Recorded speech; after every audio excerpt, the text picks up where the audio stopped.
Off the ball, getting inside the game on Newstalk 106 to 108. I am now joined in studio as promised by Armagh footballer Enda McNulty, and I'm guessing I've given people a little bit about why we want to talk to you tonight, but I'm guessing you've long been fascinated with the kind of psychology of sports people.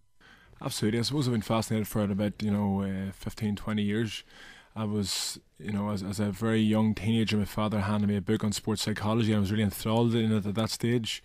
I went on then to do psychology at Queen's University and was lucky enough to be lectured by a fellow called John Kramer, who's probably one of the best guys in the country on sports psychology. And he had a massive impact on me, probably more than anything as on the sports pitch rather than in the lecture hall. I was far from the most studious person in the class. In fact, I would say I was probably the worst student in the class. But I learned a lot from him. I learned a lot from him in terms of how to improve myself as a Gaelic footballer, how to become, more confident, more, concentrated at the critical time in a match and so on. But, I learned a lot more on the pitch in the training gym than I did in books, than I did in the lecture hall, than I did, if you like, reading loads of research. Right. And what were you learning on the pitch, maybe more than what you can get in a book? I suppose, you always learn more in practice than you do in theory. I learned, how to deal with big defeats. I learned how to deal with, 82,000 people from a nerves point of view, how to handle nerves. I learned how to remain focused whenever the chips are down in the white heat of battle. I suppose how to learn to become a better leader. I learned, how to become a better communicator on the pitch. Yeah. How to deal with big defeat. And Armagh, had numerous big defeats all down the years. Too many defeats, I would say. Yeah. How to deal with that and how to get back up the next day. How to make sure you're a stronger athlete or a stronger player for the next time. Is it kind of a case of what works for you? You said you learned all these things. What works for you, you've achieved a lot as a sports person. That's what you kind of use in trying to help others with the psychological side of things. What works for you works for others, or is it as clear-cut as that? No, not at all. No, I suppose I've made an awful lot of mistakes, and I must say it on the sports pitch. I've made too many mistakes, but I've learned from my own mistakes in terms of my own football career. But it creates a bigger empathy when you're dealing with international athletes, you're dealing with professional athletes, or dealing with top-class inter-county footballers or hurlers. That you've been there, you've made all the mistakes. So rather than applying what I've learned to those athletes, it creates empathy. It creates a situation whereby you can share with their experience, you can empathise with them in terms of what they're going through, being dropped, perhaps dealing with a massive occasion, how to deal with a big injury, because I've suffered a lot of injuries myself. So empathy, first of all. Now, what I would play from a professional point of view would be more about my research there, more about what has worked with other athletes I've worked with in the past, be it, rugby players or swimmers or basketball players or tennis players. What has worked with them, and therefore hopefully what will work with players and athletes in the future. Are people within the GAA community quite open about this kind of thing? Because I'm just thinking of a Darragh O'Shea interview he gave a couple of years ago where he said, like Jack O'Connor brought in these sports psychologists and this kind of thing, and it's grand for some people, but I just go out and kick the ball, and maybe if you're as good as Darragh O'Shea you can have that attitude, but is that a common thing, or is that changing? Yeah, I think it's very much changing. I think in GAA now I suppose the margin between winning and losing is so small that people are willing to try anything to try and be the best. But I must say that I'm not the person who's brought this to a cutting edge in Ireland. People were using sports psychology in Gaelic games in Ireland back in 1990. In fact, John Kramer, the aforementioned, the fellow I just chatted to you about, he worked with the Queen's University Gaelic football team in 1990.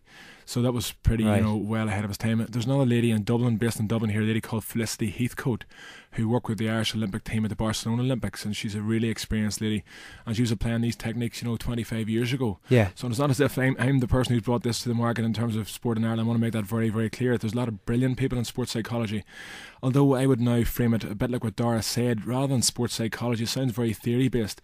I've been much more interested in, if you like, the whole practical side of mental training or mental conditioning, which should be just as practical as physical training and physical conditioning.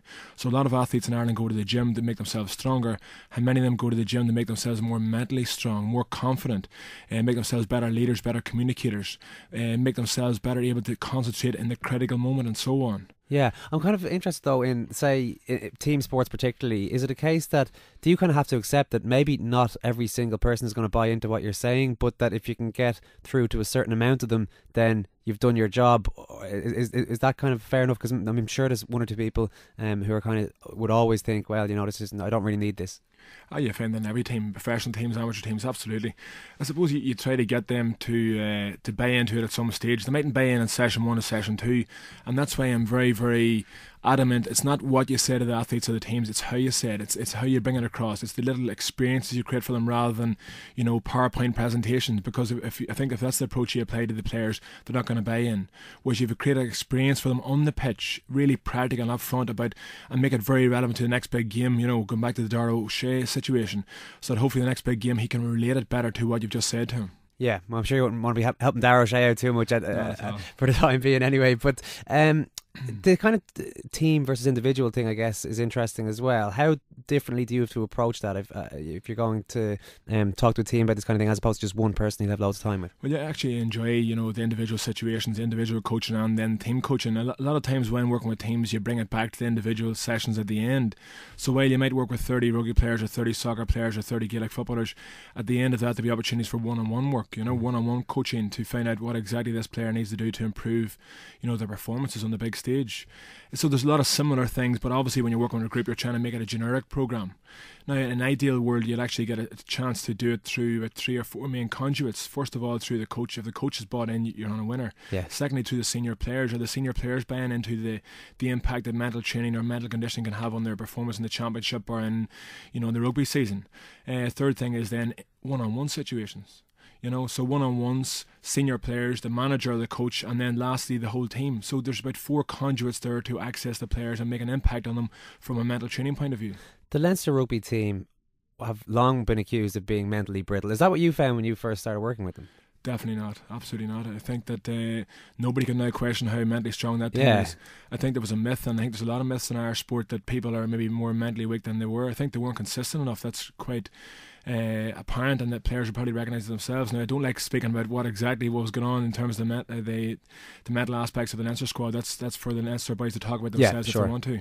Sure, yeah. It's just, I suppose, as you say, the myth was there, and up until near enough the end of the season, really up until probably the Heineken Cup quarter-final, Heineken Cup semi-final. It's kind of odd that people equated a lack of consistency with being mentally weak. Is that something that maybe Irish people like to do, or why do you think that people were thinking that about these guys who have proved themselves? I think in general, when teams lose, we all in Ireland, and we're all guilty of this, making it very simplistic as to what is the reason for them losing. There's never one reason why a team wins or loses. It's always like a kaleidoscope of small things made perfect or not made perfect.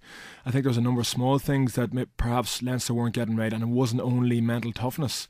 And I think this season, one of the reasons why they won the Heineken Cup was they got more small things right, from a conditioning point of view, from a tactical point of view, from a coaching point of view, and hopefully from a mental point of view. But I would also say that there's lots more in that team as well, and make that very clear. Really, yeah? Absolutely. When you're watching them, or you're watching anyone that you're involved with actually compete, are you kind of nervous? You're kind of looking at it going, God, I hope they win so that they're vindicating my methods, and they don't blame me if they lose. Well, I think I have to be very careful, and it's advice I would have got from Felicity Heathcote, in that I can't in any way get involved with this from an ego point of view, that I can't let this team being successful attached to my ego. I'm not requiring any of the teams to be successful in terms of how I feel, happy or not happy. I love them to win. I love the teams and athletes I'm working with, and I'm really, really passionate about them achieving their potential. Yeah. But certainly it's not all I rely on.